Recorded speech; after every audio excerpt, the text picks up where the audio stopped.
Bonjour à tous, c'est Dan. Non. On t'entend trop, dis donc. Bonjour à tous, c'est Dan et bienvenue dans cette nouvelle vidéo, première vidéo de la chaîne consacrée aux comics. Aujourd'hui, on va parler de Retour vers le futur, en français. Donc déjà, les comics Retour vers le futur ont été lancés en octobre 2015 pour fêter les 30 ans de la saga culte. Ces comics étaient uniquement disponibles en anglais jusqu'à maintenant, où la maison d'édition Flamival a sorti un recueil des 5 premiers numéros en français. Il faut d'abord regarder... Non, c'est... Oh, putain, non. Putain, vas-y, j'arrive mieux dans ma tête quand même. De quoi ça parle?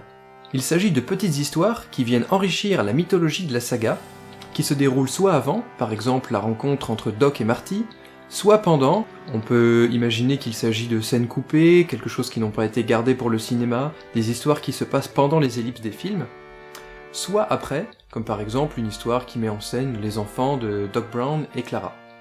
On retrouve aussi des histoires de timeline alternatives, donc tout ce que vous trouverez dans les comics. Le tout est scénarisé par Bob Gale, co-créateur et co-scénariste de la saga au cinéma, donc ce que vous trouverez dans les comics est potentiellement canonique. Bob Gale, c'est aussi celui qui avait écrit le scénario du jeu vidéo Retour vers le futur, le point and click de Telltale. Chaque histoire, non? Au niveau du contenu, il y en a pour tous les goûts.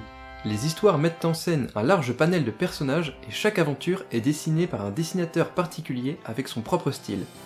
Au niveau du dessin, le fait qu'il y ait un dessinateur à chaque histoire, ça permet d'apporter pas mal de styles différents, et il y a des choses que j'ai vraiment adorées.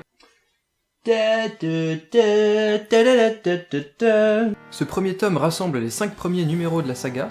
Actuellement, il y en a 14-15, donc on imagine que si ça marche bien, il peut y avoir au moins 2 autres numéros supplémentaires. En sachant qu'en parallèle, on a déjà eu une mini-série sur le citoyen Brown, ceux qui ont joué au point and click savent de quoi je parle, et qu'en janvier, une nouvelle mini-série basée sur Biff Tannen va voir le jour. Au final, j'adore ces comics, les histoires sont super intéressantes, et il y a plein d'éléments des films que j'ai adoré retrouver. Un peu de fanservice, c'est sûr, mais j'ai adoré le fait de pouvoir étendre la mythologie. J'adorais. Et c'était cool de pouvoir étendre l'univers, de voir des choses qu'on n'avait pas vues dans les films, ou des réponses à des questions qu'on se posait. Donc au final, on se retrouve avec 116 pages pour moins de 15€, c'est plutôt honnête. Si vous voulez vous le procurer, il faudra le commander dans votre librairie, ou alors sur le site des éditions Flamival, ou ailleurs sur internet, en sachant qu'il n'est pas disponible sur le site de la Fnac, ni sur Amazon. Ou alors il est disponible, mais ils l'ont plus en stock apparemment.